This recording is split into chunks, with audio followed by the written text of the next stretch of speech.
ನಮಸ್ಕಾರ. ಇದೀಗ ತಾನೇ ಬಂದ ಮುಖ್ಯವಾದ ಮಾಹಿತಿಗಳು. ಮುಖ್ಯಮಂತ್ರಿ ಡಿಕೆ ಶಿವಕುಮಾರ್ ಅವರ ಮಹತ್ವದ ಸಭೆ.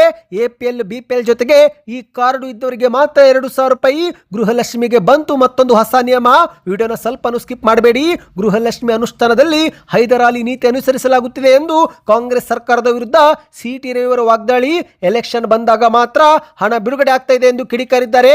ಮತ್ತೊಂದೆಡೆಯಲ್ಲಿ ಗೃಹ ಜ್ಯೋತಿ ಯೋಜನೆ ಫಲಾನುಭವಿಗಳಿಗೂ ಶಾಕಿಂಗ್ ಮಾಹಿತಿ. ಈ ದಾಖಲೆಗಳು ಇಲ್ಲವೆಂದ್ರೆ ಉಚಿತ ವಿದ್ಯುತ್ ಕಟ್ ಆಗುವ ಭೀತಿ. ಏನಿದು ಮಾಹಿತಿ ಎಂಬುದನ್ನು ಕೂಡ ಡೀಟೇಲ್ ಆಗಿ ನೋಡೋಣ.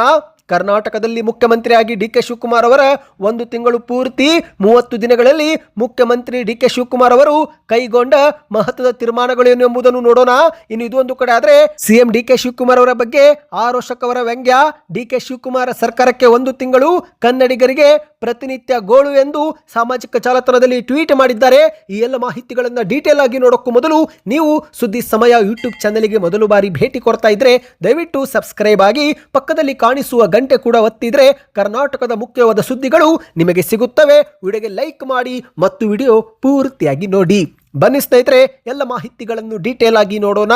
ನೀವು ಕೂಡ ಗೃಹಲಕ್ಷ್ಮಿ ಯೋಜನೆ ಫಲಾನುಭವಿಗಳಾಗಿದ್ರೆ ಈಗಲೇ ವಿಡಿಯೋಗೆ ಲೈಕ್ ಮಾಡಿ. ಯಾಕಂದ್ರೆ ಇವತ್ತಿನ ಸಭೆಯಲ್ಲಿ ಮುಖ್ಯಮಂತ್ರಿ ಡಿಕೆ ಶಿವಕುಮಾರ್ ಅವರು ಒಂದು ಖಡಕ್ ಹೇಳಿಕೆ ಕೊಟ್ಟಿದ್ದಾರೆ. ಹೌದು, ಗೃಹಲಕ್ಷ್ಮಿ ಯೋಜನೆಯ ಪರಿಷ್ಕರಣೆ ಪ್ರಕ್ರಿಯೆ ನಡೆದಿದ್ದು ಪ್ರತಿಯೊಬ್ಬ ಫಲಾನುಭವಿಗಳು ಹೊಸದಾಗಿ ಅರ್ಜಿ ಹಾಕುವುದು ಕಡ್ಡಾಯವಾಗಿದೆ ಎಂದು ಮುಖ್ಯಮಂತ್ರಿ ಡಿಕೆ ಶಿವಕುಮಾರ್ ಅವರು ಸಭೆ ಬಳಿಕ ಮಾಧ್ಯಮಗಳ ಮುಂದೆ ಹೇಳಿಕೆ ಕೊಟ್ಟಿದ್ದಾರೆ. ಹೌದು, ಇನ್ನೆರಡು ದಿನಗಳಲ್ಲಿ ಹೊಸದಾಗಿ ಅರ್ಜಿಗೆ ಅವಕಾಶ ನೀಡುವುದಾಗಿ ಡಿಕೆ ಶಿವಕುಮಾರ್ ಅವರು ಹೇಳಿದ್ದು, ಈ ಬಾರಿ ಪ್ರತಿ ಮಹಿಳೆಯರು ಗೃಹಲಕ್ಷ್ಮಿ ಯೋಜನೆಗೆ ಮರು ಅರ್ಜಿ ಹಾಕುವಾಗ ಮತದಾರರ ಗುರುತಿನ ಚೀಟನ್ನು ಕಡ್ಡಾಯವಾಗಿ ಕೊಡಬೇಕು ಎಂದು ಮಾಧ್ಯಮಗಳ ಮುಂದೆ ತಿಳಿಸಿದ್ದಾರೆ. ಹೌದು ಗೆಳೆಯರೆ, ಯಾಕಂದ್ರೆ ಸದ್ಯ ಗೃಹಲಕ್ಷ್ಮಿ ಯೋಜನೆಯಲ್ಲಿ ಅರ್ಹರ ಜೊತೆಗೆ ಅನರ್ಹರು ಕೂಡ ಹಣವನ್ನು ಪಡೆದುಕೊಳ್ಳುತ್ತಿದ್ದಾರೆ.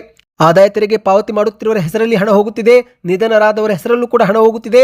ನಕಲಿ ದಾಖಲೆ ಕೊಟ್ಟು ಒಂದೇ ಕುಟುಂಬದಲ್ಲಿ 4-5 ಗೃಹಲಕ್ಷ್ಮಿ ಯೋಜನೆ ಹಣವನ್ನು ಪಡೆದುಕೊಳ್ಳುತ್ತಿದ್ದಾರೆ. ಈ ರೀತಿಯಾಗಿ ಗೃಹಲಕ್ಷ್ಮಿ ಯೋಜನೆ ಹಣ ದುರ್ಬಳಕೆ ಆಗುತ್ತಿದ್ದು, ಹಾಗಾಗಿ ಪರಿಷ್ಕರಣೆ ಮಾಡುವುದು ಅನಿವಾರ್ಯವಾಗಿದೆ ಎಂದು ಡಿಕೆ ಶಿವಕುಮಾರ್ ಅವರು ತಿಳಿಸಿದ್ದಾರೆ. ಗೃಹಲಕ್ಷ್ಮಿಯರಿಗೆ ಮತದಾರರ ಗುರುತಿನ ಚೀಟಿ ಕೊಡುವುದು ಕಡ್ಡಾಯ ಮಾಡಲಾಗಿದ್ದು, ಓಟು ಹಾಕಲು ಅರ್ಹರಾದವರಿಗೆ ಮಾತ್ರ ಇನ್ನು ಮುಂದೆ 2,000 ರೂಪಾಯಿ ತಲುಪುತ್ತೆ ಎಂದು ಡಿಕೆ ಶಿವಕುಮಾರ್ ಅವರು ಹೇಳಿಕೆ ಕೊಟ್ಟಿದ್ದಾರೆ. ಹೌದು, ಮತದಾರರ ಪಟ್ಟಿಯಲ್ಲಿ ಯಾರ ಹೆಸರು ರದ್ದಾಗುತ್ತೋ ಅವರಿಗೆಲ್ಲ ಇನ್ನು ಮುಂದೆ ಗೃಹಲಕ್ಷ್ಮಿ ಯೋಜನೆ ಹಣ ಜಮೆ ಆಗೋದಿಲ್ಲ. ಎಪಿಎಲ್ ಬಿಪಿಎಲ್ ಕಾರ್ಡ್ ಜೊತೆಗೆ ಮತದಾರರ ಗುರುತಿನ ಚೀಟು ಕೂಡ ಹೊಂದಿರಬೇಕು. ಅಂತವರು ಮಾತ್ರ ಗೃಹಲಕ್ಷ್ಮಿ ಯೋಜನೆಯ ಫಲಾನುಭವಿಗಳಾಗಿ ಉಳಿಯುತ್ತಾರೆ ಎಂದು ಡಿಕೆ ಶಿವಕುಮಾರ್ ಅವರು ಪ್ರಶ್ನೆಯೊಂದಕ್ಕೆ ಉತ್ತರ ಕೊಟ್ಟಿದ್ದಾರೆ. ಅಂದಹಾಗೆ ಸ್ನೇಹಿತರೆ, ಗೃಹಲಕ್ಷ್ಮಿ ಯೋಜನೆಯಡಿಯಲ್ಲಿ ಅರ್ಹರಲ್ಲದವರು ಕೂಡ ಹಣ ಪಡೆಯುತ್ತಿರುವ ಕಾರಣಕ್ಕೆ ಸರ್ಕಾರ ಮತ್ತೊಮ್ಮೆ ಅರ್ಜಿ ಕರೆಯಲು ಮುಂದಾಗಿದೆ. ಸ್ನೇಹಿತರೆ, ಕೇವಲ ಗೃಹಲಕ್ಷ್ಮಿ ಯೋಜನೆ ಮಾತ್ರವಲ್ಲ, ಗೃಹ ಜ್ಯೋತಿ ಸೇರಿದಂತೆ ಕಾಂಗ್ರೆಸ್ನ ಪಂಚ ಗ್ಯಾರಂಟಿ ಯೋಜನೆಗಳು, ವೃದ್ಧಾಪ್ಯ ವೇತನ, ವಿಧವಾ ವೇತನ ಸೇರಿ ಇತರೆ ಪಿಂಚಣಿ ಪಡೆದುಕೊಳ್ಳುತ್ತಿರುವ ಫಲಾನುಭವಿಗಳ ಪಟ್ಟಿಯನ್ನು ಕೂಡ ಮತ್ತೊಮ್ಮೆ ಪರಿಷ್ಕರಣೆ ಮಾಡುವುದಾಗಿ ಡಿಕೆ ಶಿವಕುಮಾರ್ ಅವರು ಹೇಳಿಕೆ ಕೊಟ್ಟಿದ್ದಾರೆ. ಒಟ್ಟಿನಲ್ಲಿ ಸ್ನೇಹಿತರೆ, ಇನ್ನೆರಡು ದಿನಗಳಲ್ಲಿ ಅರ್ಜಿ ಕರೆಯುತ್ತೇವೆ. ಸರ್ಕಾರದಿಂದ ನಿಯೋಜಿಸುವ ಪ್ರತಿನಿಧಿಗಳು ಫಲಾನುಭವಿಗಳಿಂದ ಅಗತ್ಯ ದಾಖಲೆ ಮಾಹಿತಿ ಪಡೆದುಕೊಂಡು ಸರ್ಕಾರಕ್ಕೆ ಸಲ್ಲಿಸುತ್ತಾರೆ. 2ನೇ ಬಾರಿ ಪರಿಶೀಲನೆ ವೇಳೆ ಮನೆ ಬಾಗಿಲಿಗೆ ಬಂದಾಗ ಮತ್ತೊಮ್ಮೆ ದಾಖಲೆಗಳನ್ನು ಕೊಡಬೇಕಾಗುತ್ತೆ ಎಂದು ಡಿಕೆ ಶಿವಕುಮಾರ್ ಅವರು ಹೇಳಿದ್ದಾರೆ. ಸ್ನೇಹಿತರೆ, ಬನ್ನೀಗ 2ನೇ ಮಾಹಿತಿಗೆ ಹೋಗೋಣ. ರಾಜ್ಯದ ಗೃಹಲಕ್ಷ್ಮಿ ಯೋಜನೆ ಅನುಷ್ಠಾನದಲ್ಲಿ ಕಾಂಗ್ರೆಸ್ ಸರ್ಕಾರ ಹೈದರಾಲಿ ನೀತಿ ಅನುಸರಿಸುತ್ತಿದೆ ಎಂದು ಸಿಟಿ ರವಿಯವರು ಕಿಡಿಕಾರಿದ್ದಾರೆ. ಹೌದು, ಮಾಧ್ಯಮಗಳ ಮುಂದೆ ಮಾತನಾಡಿದಂಥ ಬಿಜೆಪಿಯ ನಾಯಕ ಸಿಟಿ ರವಿಯವರು ಹೈದರಾಲಿಯು ತನ್ನ ಬಳಿ ಕೆಲಸ ಮಾಡುವವರಿಗೆ ಹೇಗೆ ಸಂಬಳ ನೀಡುತ್ತಿದ್ದರೆಂದರೆ, ಜನವರಿ ತಿಂಗಳ ದುಡ್ಡು 4ನೇ ತಾರೀಕಿಗೆ ಹಾಕುವ ಬದಲು 15ನೇ ತಾರೀಕಿಗೆ ಹಾಕುತ್ತಿದ್ದ, ಫೆಬ್ರವರಿ ತಿಂಗಳ ಸಂಬಳ 25ನೇ ತಾರೀಕಿಗೆ ಹಾಕುತ್ತಿದ್ದ, ಮಾರ್ಚ್ ತಿಂಗಳ ಸಂಬಳ ಏಪ್ರಿಲ್ 4ನೇ ತಾರೀಕಿಗೆ ಹಾಕುತ್ತಿದ್ದ. ಹೀಗೆ ಮಾಡುತ್ತಾ ವರ್ಷದಲ್ಲಿ 3-4 ತಿಂಗಳ ಸಂಬಳವನ್ನೇ ತಾನೇ ನುಂಗುತ್ತಿದ್ದ. ಈಗ ಅದೇ ರೀತಿ ಕಾಂಗ್ರೆಸ್ನವರು ಗೃಹಲಕ್ಷ್ಮಿ ಯೋಜನೆ ಹಣದಲ್ಲಿ ಹೈದರಾಲಿ ನೀತಿ ಅನುಸರಿಸಿ ಹಣವನ್ನು ಹಾಕುತ್ತಿದ್ದಾರೆ. ಎಲೆಕ್ಷನ್ ಬಂದಾಗ ಹಣ ಹಾಕ್ತಾರೆ, 4 ತಿಂಗಳ ಹಣವನ್ನು 2 ತಿಂಗಳ ಕಂತಿನಂತೆ ನೀಡ್ತಾರೆ. ಈಗೇನೋ 19,000 ಜನರ ದುಡ್ಡು ಒಂದೇ ಬ್ಯಾಂಕ್ ಖಾತೆಗೆ ಹೋಗಿದೆ ಅಂತೆ, ಅದು ಕೂಡ ಒಂದು ಕೋಆಪರೇಟಿವ್ ಬ್ಯಾಂಕ್ ಖಾತೆ ಅಂತೆ. ಇದೆಲ್ಲ ಹೇಗೆ ಸಾಧ್ಯ ಎಂದು ಸಿಟಿ ರವಿಯವರು ಪ್ರಶ್ನೆ ಮಾಡಿದ್ದಾರೆ. ಇದೇ ರೀತಿಯ 240 ಕೋಟಿ ಹಣವನ್ನು ಸಿಐಜಿ ಈಗ ಪತ್ತೆ ಹಚ್ಚಿದೆ. ಸತ್ತವರ ಖಾತೆಗೂ ಕೂಡ ಹಣ ಹೋಗಿರುವುದು ಗೊತ್ತಾಗಿದೆ. ಇದೇ ರೀತಿ ಕಾಂಗ್ರೆಸ್ಸು ಗೃಹಲಕ್ಷ್ಮಿ ಯೋಜನೆಯಲ್ಲಿ ಸ್ಕ್ಯಾಮ್ನೆ ಮಾಡಿದೆ ಎಂದು ಸಿಟಿ ರವಿಯವರು ವಾಗ್ದಾಳಿ ಮಾಡಿದ್ದಾರೆ. ಬನ್ನಿ ಗೆಳೆಯರೆ, ಮತ್ತೊಂದು ಮಾಹಿತಿಗೆ ಹೋಗೋಣ. ರಾಜ್ಯ ಸರ್ಕಾರ ಗೃಹಲಕ್ಷ್ಮಿ ಮಾತ್ರವಲ್ಲ, ಗೃಹ ಜ್ಯೋತಿ ಯೋಜನೆ ಫಲಾನುಭವಿಗಳಿಗೂ ಕೂಡ ಬಿಗ್ ಶಾಕ್ ಕೊಟ್ಟಿದೆ. ಹೌದು ಗೆಳೆಯರೆ, ಗೃಹ ಜ್ಯೋತಿಯ ಉಚಿತ ವಿದ್ಯುತ್ ಸೌಲಭ್ಯಕ್ಕೂ ಕೂಡ ಪರಿಷ್ಕರಣೆ ಮಾಡಲಾಗ್ತಾ ಇದೆ. ಯಾಕಂದ್ರೆ ಉಚಿತ ವಿದ್ಯುತ್ ಯೋಜನೆ ವ್ಯಾಪಕವಾಗಿ ದುರುಪಯೋಗವಾಗುತ್ತಿದ್ದು, ಹಾಗಾಗಿ ಇದನ್ನು ತಡೆಗಟ್ಟುವ ನಿಟ್ಟಿನಲ್ಲಿ ಇಂಧನ ಇಲಾಖೆ ಜುಲೈ 1ರಿಂದಲೇ ಮನೆ ಮನೆ ಭೇಟಿ ಕೊಟ್ಟು ದಾಖಲೆ ಪರಿಶೀಲನೆ ಮಾಡಲು ಆರಂಭ ಮಾಡಿದೆ. ಹೌದು, ಬೆಸ್ಕಾಂ ಸೇರಿದಂತೆ ರಾಜ್ಯದ ಎಲ್ಲಾ ವಿದ್ಯುತ್ ಸರಬರಾಜು ಕಂಪನಿಗಳ ಸಿಬ್ಬಂದಿಗಳು ಈ ಒಂದು ಪರಿಶೀಲನೆ ಪ್ರಕ್ರಿಯೆಯಲ್ಲಿ ತೊಡಗಿಕೊಂಡಿದ್ದಾರೆ. ಮುಂದಿನ 2 ತಿಂಗಳುಗಳ ಕಾಲ ತಪಾಸಣೆ ಮನೆ ಮನೆಗೆ ಭೇಟಿ ಮಾಡಿ ನಿರಂತರ ನಡೆಯಲಿದೆ ಸ್ನೇಹಿತರೆ. ಸರ್ಕಾರದ ಈ ಒಂದು ದಿಢೀರನೆ ನಿರ್ಧಾರ ರಾಜ್ಯಾದ್ಯಂತ ಹಲವರಿಗೆ ಶಾಕ್ ಕೊಟ್ಟಿದೆ. ಯಾಕಂದ್ರೆ ಸ್ನೇಹಿತರೆ, ಮನೆಗೆ ಅಂತ ಹೇಳಿ ಉಚಿತ ವಿದ್ಯುತ್ ಯೋಜನೆ ವಾಣಿಜ್ಯ ಕಟ್ಟಡಕ್ಕೆ ಬಳಸಲಾಗ್ತಾ ಇದೆ. ಇನ್ನು ಕೆಲವರು ಒಂದೇ ಕುಟುಂಬದಲ್ಲಿ 4-5 ಜನರ ದಾಖಲೆ ಕೊಟ್ಟು ಹೆಚ್ಚಿನ ಉಚಿತ ವಿದ್ಯುತ್ತನ್ನು ಪಡೆದುಕೊಳ್ಳುತ್ತಿದ್ದಾರೆ. ಹಾಗಾಗಿನೇ ಸರ್ಕಾರ ಈ ಒಂದು ಕಳ್ಳ ಮಾರ್ಗದ ಮೂಲಕ ಯಾರೆಲ್ಲರೂ ಫ್ರೀ ಕರೆಂಟ್ ಪಡೆದುಕೊಂಡಿದ್ದಾರೋ ಅಂತವರಿಗೆ ಶಾಕ್ ಕೊಡಲು ಮುಂದಾಗಿದೆ. ಅಂದಹಾಗೆ ಸ್ನೇಹಿತರೆ, ತಪಾಸಣೆಗೆ ಬರುವ ಸಿಬ್ಬಂದಿಗಳು ಮನೆ ಬಾಗಿಲಿಗೆ ಬಂದಾಗ ಆಧಾರ್ ಕಾರ್ಡ್ ಮಾಹಿತಿ ಕೇಳ್ತಾರೆ. ಮತದಾರರ ಗುರುತಿನ ಚೀಟಿ ಮತ್ತು ಬಾಡಿಗೆದಾರರು ಆಗಿದ್ರೆ ನಿಮ್ಮ ಒಂದು ರೆಂಟಲ್ ಅಗ್ರಿಮೆಂಟ್ ಅನ್ನು ಕೂಡ ನೀವು ಕಡ್ಡಾಯವಾಗಿ ತೋರಿಸಬೇಕು. ಒಂದು ವೇಳೆ ಪರಿಶೀಲನೆ ವೇಳೆ ಸೂಕ್ತ ದಾಖಲೆ ಲಭ್ಯವಾಗದಿದ್ದರೆ ಆಗ ನೀವೇನಾದರೂ ದಾಖಲೆಗಳು ಕೊಡಲಿಲ್ಲವೆಂದರೆ ತಾಂತ್ರಿಕ ಕಾರಣ ಕೊಟ್ಟು ತಕ್ಷಣವೇ ನಿಮ್ಮ ಉಚಿತ ವಿದ್ಯುತ್ ಸೌಲಭ್ಯವನ್ನು ಕಡಿತ ಮಾಡುತ್ತಾರೆ ಎಂದು ಹೇಳಲಾಗ್ತಾ ಇದೆ. ಹೌದು, ಸ್ವತಃ ಎಸ್ಕಾಂ ಅಧಿಕಾರಿಗಳು ಈ ಬಗ್ಗೆ ಮಾಹಿತಿ ಕೊಟ್ಟಿದ್ದಾರೆ ಸ್ನೇಹಿತರೆ. ಇನ್ನು ಈಗ ಗೃಹ ಜ್ಯೋತಿ ಯೋಜನೆಯ ಪರಿಶೀಲನೆಯಿಂದ ಸಾಕಷ್ಟು ಬಾಡಿಗೆದಾರರು ಉಚಿತ ವಿದ್ಯುತ್ ಸೌಲಭ್ಯ ಕಳೆದುಕೊಳ್ಳುವ ಸಾಧ್ಯತೆ ಇದೆ. ಯಾಕಂದ್ರೆ ಸ್ನೇಹಿತರೆ, ಹೊಸದಾಗಿ ಬಾಡಿಗೆ ಬಂದಿರುವಂತಹ ಅನೇಕ ಬಾಡಿಗೆದಾರರು ತಮಗಿಂತ ಮುಂಚೆ ಆ ಮನೆಯಲ್ಲಿದ್ದಂತಹ ಹಳೆಯ ಬಾಡಿಗೆದಾರರ ಹೆಸರಲ್ಲೇ ಗೃಹ ಜ್ಯೋತಿ ಸೌಲಭ್ಯ ಪಡೆದುಕೊಳ್ಳುತ್ತಿರುವುದು ಬೆಳಕಿಗೆ ಬಂದಿದೆ. ಹೌದು, ಹಳೆಯ ಬಾಡಿಗೆದಾರರು ತಮ್ಮ ಆಧಾರ್ ಕಾರ್ಡ್ ಅನ್ನ ಗೃಹ ಜ್ಯೋತಿ ಯೋಜನೆಗೆ ಎಲ್ಲಿವರೆಗೆ ರದ್ದು ಮಾಡಿಕೊಳ್ಳೋದಿಲ್ಲವೋ ಅಲ್ಲಿವರೆಗೆ ಆ ಮನೆಗೆ ಹೊಸದಾಗಿ ಬಾಡಿಗೆದಾರರು ಸೇವಾ ಸಿಂಧು ಪೋರ್ಟಲ್ ಮೂಲಕ ಆಧಾರ್ ಕಾರ್ಡ್ ಮೂಲಕ ಅರ್ಜಿ ಹಾಕಲು ಸಾಧ್ಯವಾಗುತ್ತಿಲ್ಲ. ಯಾಕಂದ್ರೆ ಮೊದಲೇ ಆ ಮನೆಗೆ ಹಳೆ ಬಾಡಿಗೆದಾರರ ಆಧಾರ್ ಕಾರ್ಡ್ ಅರ್ಜಿ ಲಿಂಕ್ ಆಗಿರುತ್ತೆ. ಎಲ್ಲಿವರೆಗೆ ಅವರು ಅರ್ಜಿ ಲಿಂಕ್ ರದ್ದು ಮಾಡೋದಿಲ್ಲವೋ ಅಲ್ಲಿವರೆಗೆ ಮತ್ತೊಬ್ಬರಿಗೆ ಈ ಒಂದು ಭಾಗ್ಯ ಸಿಗುತ್ತಿಲ್ಲ ಸ್ನೇಹಿತರೆ. ಹಾಗಾಗಿ ಕೆಲವರು ಈ ಒಂದು ಕಾರಣಕ್ಕೆ ಈ ಒಂದು ಸೌಲಭ್ಯ ಕಳೆದುಕೊಳ್ಳಲಿದ್ದಾರೆ. ಇನ್ನು ಕೇವಲ ಬಾಡಿಗೆದಾರರು ಮಾತ್ರವಲ್ಲ, ಸ್ವಂತ ಮನೆ ಹೊಂದಿರುವವರಿಗೂ ಕೂಡ ಪರಿಶೀಲನೆ ಬಿಸಿ ಮುಟ್ಟಲಿದೆ. ಹೌದು, ಮನೆ ಮಾಲೀಕರು ಮೃತಪಟ್ಟಿದ್ರು ಕೂಡ ಅವರ ಹೆಸರಲ್ಲಿ ಗೃಹ ಜ್ಯೋತಿ ಸೌಲಭ್ಯ ಪಡೆದುಕೊಳ್ಳುತ್ತಿದ್ರೆ ಅಂತವರಿಗೂ ಕೂಡ ಉಚಿತ ವಿದ್ಯುತ್ ಕಟ್ ಮಾಡಲು ಇಂಧನ ಇಲಾಖೆ ತೀರ್ಮಾನಿಸಿದೆ. ಮೊದಲು ಮೃತರ ಹೆಸರಲ್ಲಿರುವಂತಹ ವಿದ್ಯುತ್ ಖಾತೆಯನ್ನು ಬದಲಾಯಿಸಿ ಮತ್ತೊಬ್ಬರ ಹೆಸರಿಗೆ ಬದಲಾವಣೆ ಮಾಡಿಕೊಳ್ಳಬೇಕು. ನಂತರ ಮರುನೋಂದಣಿ ಮಾಡಿಕೊಂಡ ಬಳಿಕವೇ ಗೃಹ ಜ್ಯೋತಿ ಕೊಡಲಾಗುವುದು ಎಂದು ಹೇಳಲಾಗ್ತಾ ಇದೆ. ಒಟ್ಟಾರೆಯಾಗಿ ಸ್ನೇಹಿತರೆ, ಸರ್ಕಾರದ ಈ ದಿಢೀರ್ ತಪಾಸಣೆಯು ಸಾರ್ವಜನಿಕ ವಲಯದಲ್ಲೇ ದೊಡ್ಡ ಮಟ್ಟದ ಚರ್ಚೆ ಮತ್ತು ಆತಂಕಕ್ಕೆ ಕಾರಣವಾಗಿದೆ. ಬನ್ನಿ ಗೆಳೆಯರೆ, ಮತ್ತೊಂದು ಮಾಹಿತಿಗೆ ಹೋಗೋಣ.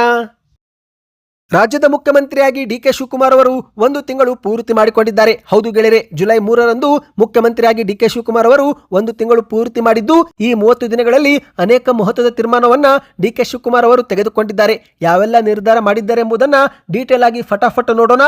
ಅದಕ್ಕಿಂತ ಮೊದಲು ವಿಡಿಯೋಗೆ ಇದುವರೆಗೆ ಲೈಕ್ ಮಾಡಿಲ್ಲವೆಂದ್ರೆ, ಚಾನಲ್ಗೆ ಸಬ್ಸ್ಕ್ರೈಬ್ ಆಗಿಲ್ಲವೆಂದ್ರೆ ದಯವಿಟ್ಟು ಮಾಡಿಕೊಳ್ಳಿ ಸ್ನೇಹಿತರೆ.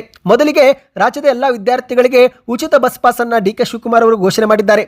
ಅಷ್ಟು ಮಾತ್ರವಲ್ಲ, ಯಾರೆಲ್ಲರೂ ಈ ಒಂದು ಹಿಂದೆ ಉಚಿತ ಬಸ್ ಪಾಸ್ಗೆ ಹಣವನ್ನು ಕೊಟ್ಟಿದ್ದಾರೋ ಅವರಿಗೆ ಹಣವನ್ನು ಕೂಡ ವಾಪಸ್ ಕೊಡುವುದಾಗಿ ಡಿಕೆ ಶಿವಕುಮಾರ್ ಅವರು ಹೇಳಿದ್ದಾರೆ. ಕರ್ನಾಟಕದ ಎಲ್ಲಾ ಪಂಚಾಯಿತಿ ವಾರ್ಡ್ಗಳಲ್ಲಿ ಭಾರತ ಜೋಡೋ ಯುವಕರ ಸಂಘ ಸ್ಥಾಪನೆ ಮಾಡಿ ತಲಾ 10 ಲಕ್ಷ ನೀಡುವ ಘೋಷಣೆ ಮಾಡಿದ್ದಾರೆ. 2,500 ಅಡಿವರೆಗಿನ ನೂತನ ವಸತಿ ಕಟ್ಟಡಗಳ ಶಾಶ್ವತ ವಿದ್ಯುತ್ ಸಂಪರ್ಕಕ್ಕೆ ಓಸಿ ವಿನಾಯಿತಿ ಘೋಷಣೆ ಮಾಡಿದ್ದಾರೆ. ರಾಜ್ಯಾದ್ಯಂತ ಬಿ ಯಿಂದ ಎ ಖಾತಾ ಪರಿವರ್ತನೆಗೆ ಚಾಲನೆ ಕೊಟ್ಟಿದ್ದಾರೆ. ಬೆಂಗಳೂರಿನ ರಸ್ತೆಗಳನ್ನು ಗುಂಡಿ ಮುಕ್ತಗೊಳಿಸಲು 2,000 ಕೋಟಿ ರೂಪಾಯಿ ಯೋಜನೆ ಘೋಷಣೆ ಮಾಡಿದ್ದಾರೆ. ಖಾಸಗಿ ವಲಯದ ಉದ್ಯೋಗ ವಿನಿಮಯ ಕೇಂದ್ರ ಸ್ಥಾಪನೆ ಮಾಡಲು ತೀರ್ಮಾನ ತೆಗೆದುಕೊಂಡಿದ್ದಾರೆ. 72,000 ಸರ್ಕಾರಿ ಹುದ್ದೆಗಳ ನೇಮಕಾತಿಗೆ 6 ತಿಂಗಳುಗಳ ಕಾಲ ಗಡುವು ಕೊಟ್ಟಿದ್ದಾರೆ. ಸಾರ್ವಜನಿಕರ ಕುಂದುಕೊರತೆ ಅಹವಾಲು ಆಲಿಸಲು ಪ್ರಜಾಸೇವೆ ಎಂಬ ಪ್ರತ್ಯೇಕ ಸಚಿವಾಲಯ ಸ್ಥಾಪನೆಗೆ ಘೋಷಣೆ ಮಾಡಿದ್ದಾರೆ. ಶಾಸಕರ ಮಂತ್ರಿಗಳ ಸಚಿವರ ಒತ್ತಡಕ್ಕೆ ಮಣಿಯದೆ ಕಾನೂನು ಚೌಕಟ್ಟಿನಲ್ಲಿ ಕಾರ್ಯನಿರ್ವಹಿಸಲು ಅಧಿಕಾರಿಗಳಿಗೆ ಸೂಚನೆ ಕೊಟ್ಟಿದ್ದಾರೆ. ಗ್ಯಾರಂಟಿ ಯೋಜನೆಗಳು ಕರ್ನಾಟಕ ರಾಜ್ಯದವರಿಗೆ ಮಾತ್ರ ಸಿಗಬೇಕು ಹಾಗೂ ಸೋರಿಕೆ ತಪ್ಪಿಸಲು ಮರು ಪರಿಶೀಲನೆಯ ಕ್ರಮ ತೆಗೆದುಕೊಳ್ಳುವಂತೆ ಅಧಿಕಾರಿಗಳಿಗೆ ಸೂಚನೆ ಕೊಟ್ಟಿದ್ದಾರೆ. ರಾಜ್ಯಾದ್ಯಂತ ರೌಡಿಗಳ ನಿಗ್ರಹಕ್ಕೆ ಎಲ್ಲಾ ಜಿಲ್ಲೆಗಳಲ್ಲಿ ಒಂದು ಪಡೆ ರಚನೆ ಮಾಡುವಂತೆ ಸೂಚನೆ ಕೊಟ್ಟಿದ್ದಾರೆ. ಇತ್ತೀಚೆಗೆ ಕೇಂದ್ರದ ನೀತಿ ಆಯೋಗ ಸಭೆಯಲ್ಲಿ ಭಾಗಿಯಾಗಿ ಕರ್ನಾಟಕದ ಬೇಡಿಕೆಗಳ ಬಗ್ಗೆ ಪ್ರಸ್ತಾಪನೆ ಮಾಡಿದ್ದಾರೆ. ಹೌದು, ಪ್ರಧಾನಿ ನರೇಂದ್ರ ಮೋದಿ ಜೊತೆಗೆ ಕೇಂದ್ರದ ಸಚಿವರು ಆಗಿರುವ ಅಮಿತ್ ಶಾ, CR ಪಾಟೀಲ್, ನಿರ್ಮಲಾ ಸೀತಾರಾಮನ್ ಅವರನ್ನ ಭೇಟಿ ಮಾಡಿ ರಾಜ್ಯದ ನೀರಾವರಿ ಯೋಜನೆಗಳು, ಬೆಂಗಳೂರಿನ ಮೆಟ್ರೋ ಸೇರಿ ಅನೇಕ ಅನುದಾನಗಳ ಬಗ್ಗೆ ಚರ್ಚೆ ಮಾಡಿದ್ದಾರೆ. ಮತ್ತು ಗೆಳೆಯರೆ, ಭ್ರಷ್ಟಾಚಾರ ವಿರುದ್ಧ ದೂರು ನೀಡಲು ದೂರವಾಣಿ ಸಂಖ್ಯೆಯೂ ಕೂಡ ಘೋಷಣೆ ಮಾಡುವುದಾಗಿ ಹೇಳಿದ್ದಾರೆ. ಕರ್ನಾಟಕದ ಎಲ್ಲಾ ಸರ್ಕಾರಿ ಕಚೇರಿಗಳಲ್ಲಿ ಬೆಳಿಗ್ಗೆ 10 ಗಂಟೆಗೆ ತಂತ್ರಾಂಶದ ಮೂಲಕ ಸಿಬ್ಬಂದಿಗಳು ಹಾಜರಾತಿ ಮಾಡುವಂತಹ ಅವಕಾಶ ಮಾಡಿಕೊಟ್ಟಿದ್ದಾರೆ. ಮೀಟರ್ ಬಡ್ಡಿ ದಂಧೆಗೆ ಕಡಿವಾಣ ಹಾಕಲು ಅಧಿಕಾರಿಗಳಿಗೆ ನಿರ್ದೇಶನ ಕೊಟ್ಟಿದ್ದಾರೆ. ಬರ ಪರಿಸ್ಥಿತಿ ನಿರ್ವಹಣೆಗೆ ಅಗತ್ಯ ಸಿದ್ಧತೆ ಮಾಡಿಕೊಳ್ಳಿ ಎಂದು ಅಧಿಕಾರಿಗಳಿಗೆ ಸೂಚನೆ ಕೊಟ್ಟಿದ್ದಾರೆ. ರೈತರಿಗೆ ಸಕಾಲದಲ್ಲಿ ಬಿತ್ತನೆ ಬೀಜ, ಗೊಬ್ಬರ ಮತ್ತು ಇತರೆ ಒಂದು ಪೂರೈಕೆಗೆ ನಿರ್ದೇಶನ ಕೊಟ್ಟಿದ್ದಾರೆ. ಕರಾವಳಿಯಲ್ಲಿ ಪ್ರವಾಸ ಉದ್ಯಮ ಉತ್ತೇಜನಕ್ಕೆ ವಿವಿಧ ಕ್ರಮ ತೆಗೆದುಕೊಳ್ಳುವ ಘೋಷಣೆ ಮಾಡಿದ್ದಾರೆ. ಮತ್ತು ಸ್ನೇಹಿತರೆ, ಈ ಒಂದು ಭ್ರಷ್ಟಾಚಾರ ಮುಕ್ತ ಜೊತೆಗೆ ನಶೆ ಮುಕ್ತ ಕರ್ನಾಟಕ ಮಾಡುವ ನಿರ್ಮಾಣದ ಗುರಿಯನ್ನು ಡಿಕೆ ಶಿವಕುಮಾರ್ ಅವರು ಘೋಷಣೆ ಮಾಡಿದ್ದಾರೆ. ಈ ರೀತಿಯಾಗಿ ಕಳೆದ 30 ದಿನಗಳಲ್ಲಿ ಸಾಲು ಹಲವಾರು ಘೋಷಣೆಗಳನ್ನ ಡಿಕೆ ಶಿವಕುಮಾರ್ ಅವರು ತೆಗೆದುಕೊಂಡಿದ್ದಾರೆ. ಇನ್ನು ಇದೊಂದು ಕಡೆ ಆದರೆ ಇದೇ ಒಂದು ವಿಚಾರ ಮುಂದಿಟ್ಟುಕೊಂಡು ಆರೋಶಕ್ ಅವರು ಸಾಮಾಜಿಕ ಜಾಲತಾಣದಲ್ಲಿ ವಾಗ್ದಾಳಿ ಮಾಡಿದ್ದಾರೆ. ಹೌದು, ಡಿಕೆ ಶಿವಕುಮಾರ್ ಸರ್ಕಾರಕ್ಕೆ 1 ತಿಂಗಳು, ಕನ್ನಡಿಗರಿಗೆ ಪ್ರತಿನಿತ್ಯ ಗೋಳು ಎಂದು ಆರೋಶಕ್ ಅವರು ಟ್ವೀಟ್ ಮಾಡಿದ್ದಾರೆ. ಈಗ ನೀವು ಸ್ಕ್ರೀನ್ ಮೇಲೆ ಒಂದು ಟ್ವೀಟ್ ನೋಡುತ್ತಿರಬಹುದು. ಇದು ವಿಪಕ್ಷ ನಾಯಕ ಆರೋಶಕ್ ಅವರೇ ಮಾಡಿದ ಟ್ವೀಟ್ ಆಗಿದೆ. ಡಿಕೆಶಿ ಸರ್ಕಾರಕ್ಕೆ 1 ತಿಂಗಳು, ಆದರೆ ಕನ್ನಡಿಗರಿಗೆ ಮಾತ್ರ ತಪ್ಪಲಿಲ್ಲ ನಿತ್ಯ ಗೋಳು. ಹತ್ತು ಸುರಿದು ಕಾಡಿಬೇಡಿ, ದೆಹಲಿಯ ಹೈಕಮಾಂಡ್ ಬಾಗಿಲು ಕಾದು. ಕೊನೆಗೂ ಮುಖ್ಯಮಂತ್ರಿ ಕುರ್ಚಿಯ ಕನಸನ್ನು ನನಸಾಗಿಸಿಕೊಂಡ ಡಿಕೆ ಶಿವಕುಮಾರ್ ಅವರ ಸರ್ಕಾರಕ್ಕೆ ಇಂದಿಗೆ ಭರ್ತಿ 1 ತಿಂಗಳು. ಸಿಎಂ ಡಿಕೆ ಶಿವಕುಮಾರ್ ಅವರೇ, ನಿಮ್ಮ ರಾಜಕೀಯ ಕನಸೇನು ನನಸಾಗಿದೆ, ಆದರೆ ಕೇವಲ 1 ತಿಂಗಳಲ್ಲೇ ಕೋಟ್ಯಾಂತರ ಕನ್ನಡಿಗರ ಕನಸುಗಳು ಸಂಪೂರ್ಣ ಭ್ರಮ ನಿರಸನವಾಗಿವೆ. ಪ್ರಗತಿಶೀಲ ರಾಜ್ಯವಾಗಿದ್ದ ನಮ್ಮ ಹೆಮ್ಮೆಯ ಕರ್ನಾಟಕದ ಯಶಸ್ಸಿಗೆ ವಕ್ರಿಸಿದ ಅತಿ ದೊಡ್ಡ ಡಿಸಾಸ್ಟರ್ ಅಂದರೆ ಅದು ನಿಮ್ಮ ಕಾಂಗ್ರೆಸ್ ಸರ್ಕಾರ. ರೈತರಿಗೆ ನೆಮ್ಮದಿ ಇಲ್ಲ, ರಸಗೊಬ್ಬರಕ್ಕಾಗಿ ಸಾಲಿನಲ್ಲಿ ಚಪ್ಪಲಿ ಇಟ್ಟು ದಿನಗಟ್ಟಲೆ ಕಾಯಬೇಕಾದ ದುಸ್ಥಿತಿ, ನೀರಿಗಾಗಿ ಹೋರಾಟ, ಬರದ ಭೀತಿ, ಭೂಸ್ವಾಧೀನದ ಆತಂಕ. ಅನ್ನದಾತ ನಿಮ್ಮ ಆಡಳಿತದಲ್ಲಿ ತನ್ನದೇ ಜಮೀನಿನಲ್ಲಿ ಭಿಕ್ಷುಕನಂತಾಗಿದ್ದಾನೆ. ಯುವಕರಿಗೆ ವಿಶ್ವಾಸವಿಲ್ಲ, ಭರವಸೆಯಾಗಿಯೇ ಉಳಿದಿದೆ ನೇಮಕಾತಿಯ ಆಶ್ವಾಸನೆ. ಹೊಸ ಉದ್ಯೋಗದಲ್ಲಿ ಶೂನ್ಯ ಸಾಧನೆ. ಇನ್ನು ಮಹಿಳೆಯರಿಗೆ ಭದ್ರತೆ ಇಲ್ಲ, ಅಪರಾಧ ಪ್ರಕರಣಗಳು ಹೆಚ್ಚುತ್ತಿವೆ, ಕಾನೂನು ಸುವ್ಯವಸ್ಥೆ ಹದಗೆಟ್ಟಿದೆ. ಪರಿಷ್ಕರಣೆ ಹೆಸರಿನಲ್ಲಿ ಸ್ವಾಭಿಮಾನಿ ಗೃಹಲಕ್ಷ್ಮಿಯರ ಮೇಲೆ ಅನುಮಾನ. ಇನ್ನು ಬಡವರ ಮತ್ತು ಮಧ್ಯಮ ವರ್ಗಕ್ಕೆ ನೆಮ್ಮದಿ ಇಲ್ಲ, ಬೆಲೆ ಏರಿಕೆ, ತೆರಿಗೆಗಳ ಹೊರೆ, ದೈನಂದಿನ ವೆಚ್ಚ ಹೀಗೆ ದಿನದಿಂದ ದಿನಕ್ಕೆ ಏರುತ್ತಿದೆ. ಇದು ಗ್ಯಾರಂಟಿ ಸರ್ಕಾರವಲ್ಲ, ಲೂಟಿ ಸರ್ಕಾರ. ಇನ್ನು ಉದ್ಯಮಿಗಳಿಗೆ ಆತ್ಮವಿಶ್ವಾಸವಿಲ್ಲ, ಅನಿಶ್ಚಿತ ಆಡಳಿತ ಮತ್ತು ಕಮಿಷನ್ ದಂಧೆಗೆ ಹೆದರಿ ಹೂಡಿಕೆದಾರರು ನೆರೆ ರಾಜ್ಯಗಳಿಗೆ ಪಲಾಯನ ಮಾಡ್ತಿದ್ದಾರೆ. ಬೆಂಗಳೂರಿಗೆ ದಿಕ್ಕಿಲ್ಲ, ಟ್ರಾಫಿಕ್ ನರಕ, ಗುಂಡಿ ಬಿದ್ದ ರಸ್ತೆಗಳು, ಯೋಜನಾ ರಹಿತ ಅವ್ಯವಸ್ಥೆ, ಪರಿಹಾರದ ಸುಳಿವೇ ಕಾಣುತ್ತಿಲ್ಲ. ಜನರಿಗೆ ಎಲ್ಲೂ ಕೂಡ ಆಡಳಿತ ಕಾಣುತ್ತಿಲ್ಲ. ಕಾಣುತ್ತಿರುವುದು ಒಂದೇ ಸುಳ್ಳು ಪ್ರಚಾರ ಮತ್ತು ಭ್ರಷ್ಟಾಚಾರ.